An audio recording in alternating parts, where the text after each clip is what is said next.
All right, so Admiral Frank Mitch Bradley testified before senior congressional leaders yesterday and had a very smooth story about why he was justified in ordering I'm just going to call them what I think they were, the murders of the two people who survived the initial attack on September 2nd on what I will call a fishing boat in the calm and beautiful Caribbean waters off the coast of Venezuela.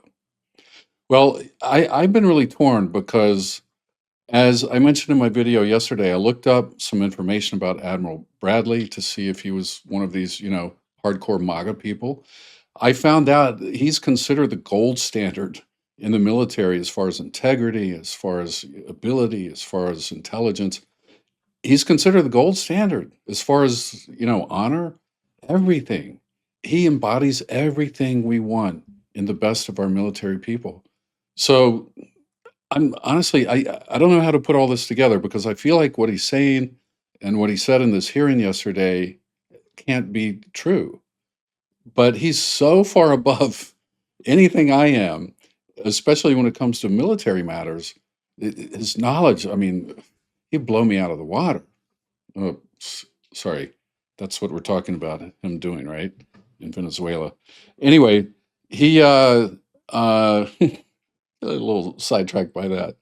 But yeah, so what I'm having trouble putting together is how could a man of that moral character, that kind of integrity, who's been in the military for something over 30 years now, how could he have done something that seemed so obviously horrendous, so obviously terrible?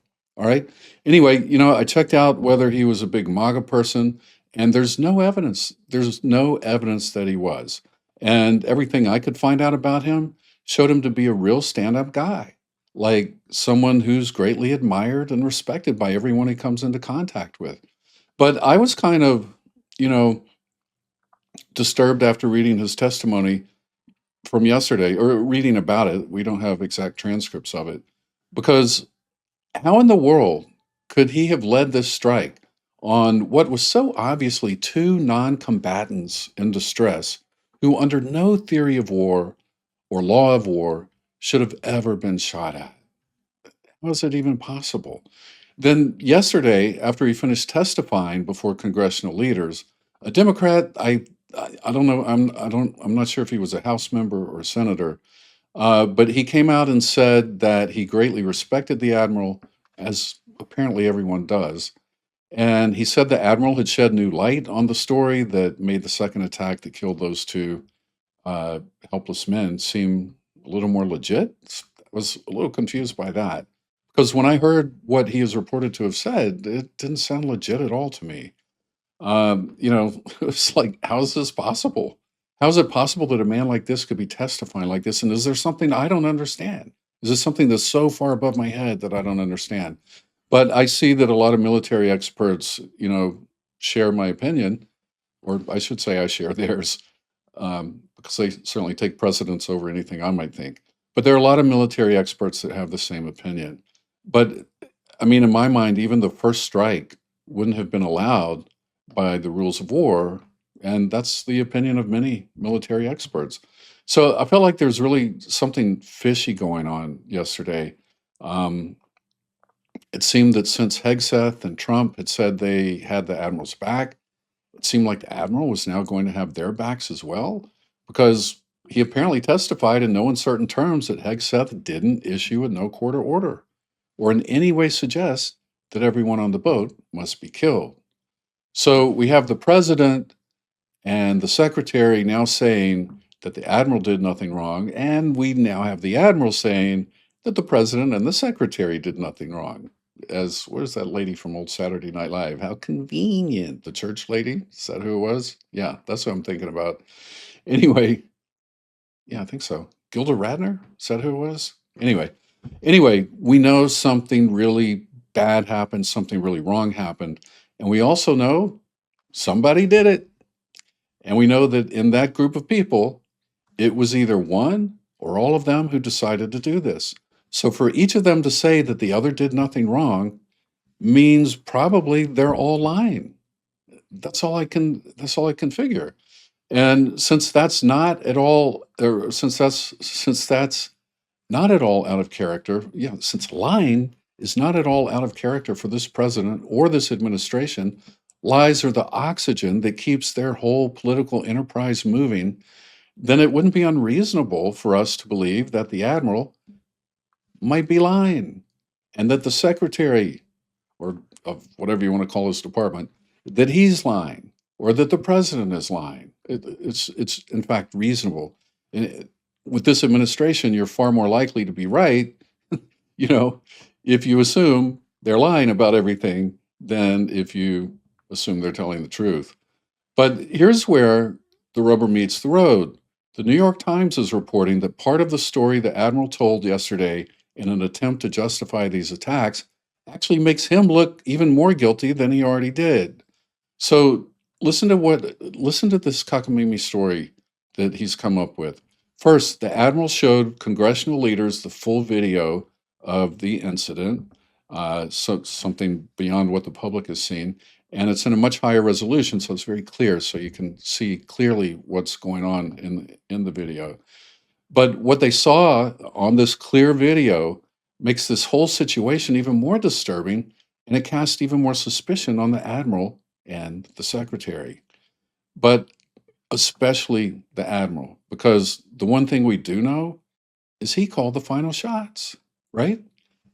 As an admiral, he's responsible for making sure all orders are legal before he executes them, and he called the final shots after determining, apparently, that it was all legal. So what it showed was this. It showed that after the first shooting, this is what the video showed that was shown to the congressional leaders yesterday. It showed that after the first shooting and the basic sinking of this little boat, there were two men who survived. And these two men had climbed up on the hull of the boat, which was now sticking up out of the water because the boat was upside down. And they were looking up in the sky, jumping up and down and waving their arms in the air. Okay? You can picture that? So they're waving their arms in the air. What do you think? What is a normal conclusion that someone would come to if they saw this? If you've been in a helicopter over this boat watching all this happen, you see a boat explode, and then you see the boat flip upside down, and you see two men crawl up on the hull and look up in the sky and start jumping up and down and waving their arms. No, they're not doing 6, 7. Okay, sorry. But they, what would be the normal thing you would think?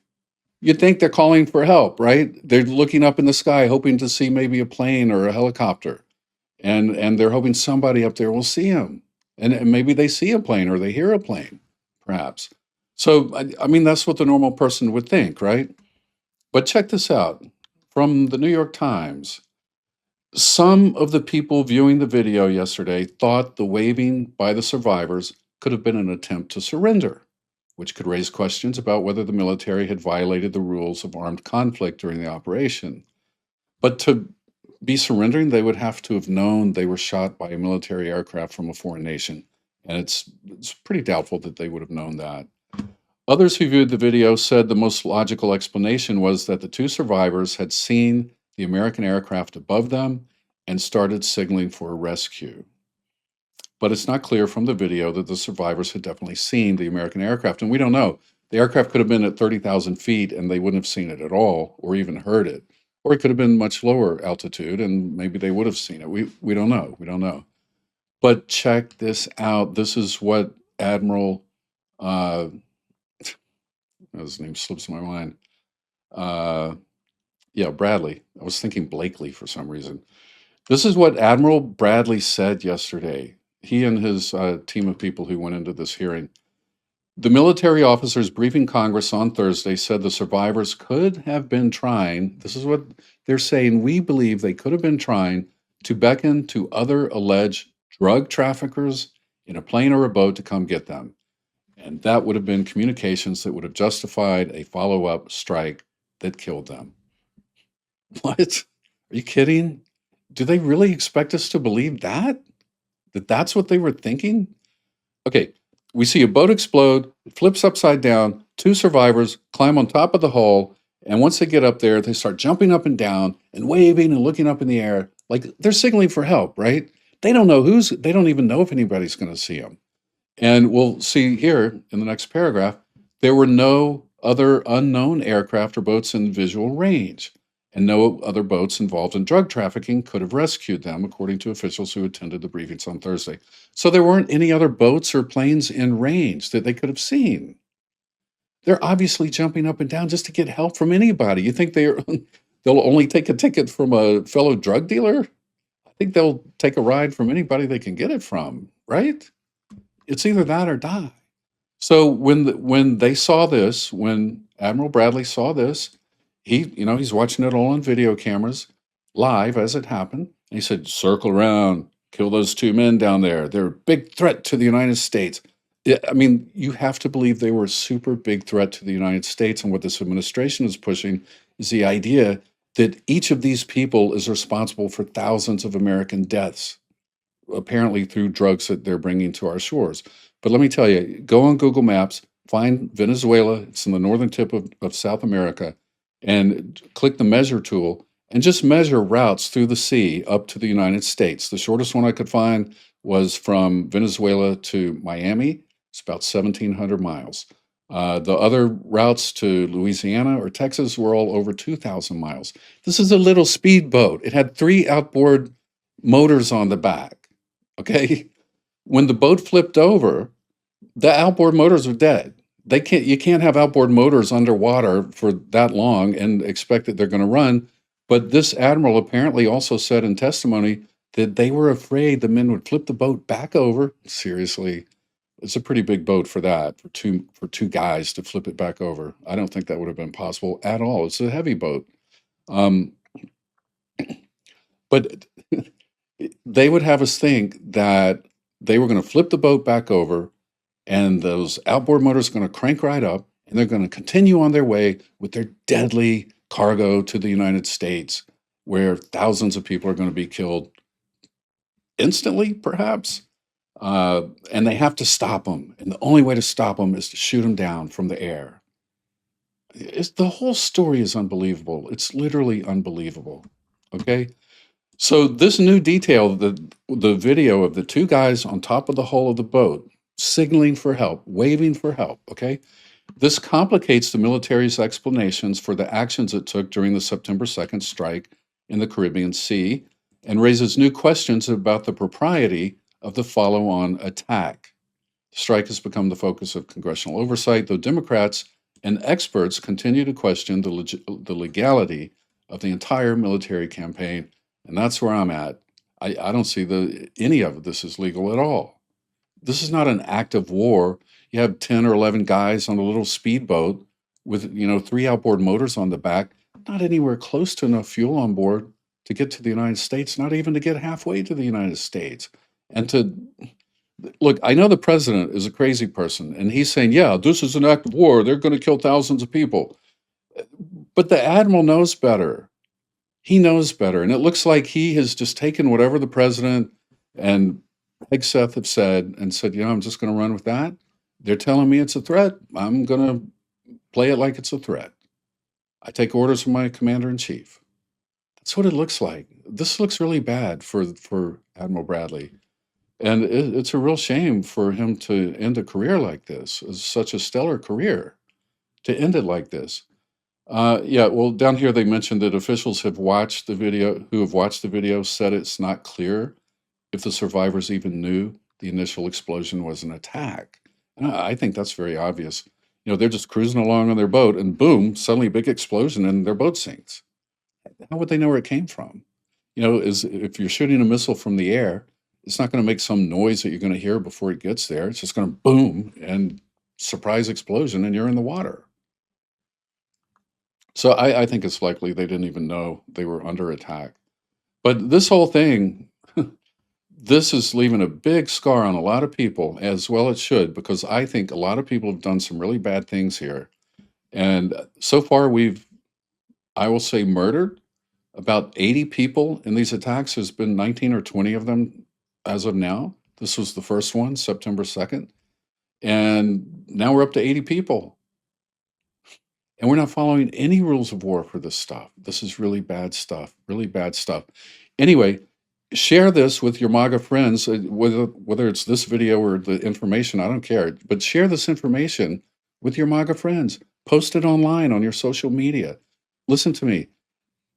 Trump got where he is because these MAGA people were so energetic in the, 8 years literally leading up to 2016. From the time Barack Obama took office, they were online all the time, pummeling people with these crazy ideas, bullying people, really. If you disagreed with it, look, I was a Republican at the time. I've been a lifelong Republican. And these people would come in and say, hey, we're Republican too. You're a Republican? Well, you're not Republican if you don't believe this. If you're not completely against all immigration to the United States, then you're not a real Republican. You're a rhino.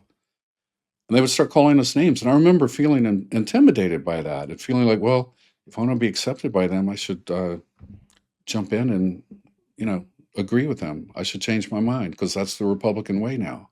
But I didn't do that. There were issues I could not do that on, and immigration was one of them because I didn't like the way they talked about immigrants. And now it's just exploded how horrible it is now what they're doing with immigrants. Really, really terrible stuff. Anyway, let's get online and talk wherever we can go in person, friends, family, colleagues. Let them know this stuff isn't true. Talk. Don't be afraid to speak up. They speak up, right? So don't let them be the only voice. Let them know there's a lot of other people out here who disagree. And maybe some of them will come over and say, you know what, that's a group. They actually make sense. I think I'll rather be on their side. Anyway, we can hope, right? But we got to do something. And I know in this country, talking is very, very powerful. So let's all get out there and talk, okay? Get a YouTube channel, whatever you want to do, whatever you have on social media, post all this stuff on there. And listen, don't unfriend MAGA people. When people come in and disagree with what you're posting, welcome that. Engage with them, talk to them, okay? We got to persuade. I know a lot of people, the minute a MAGA person comes in and says something dumb about Trump or, talks like they're in a cult, they just unfriend them. Well, how are you going to win anybody over if you refuse to talk to them? That's what they do, most of them, okay? Anyway, I appreciate you watching. I'm Jonathan Burton. And if you enjoyed what I said or got anything out of it, click subscribe. I'd love to have you on board. And I will see you soon.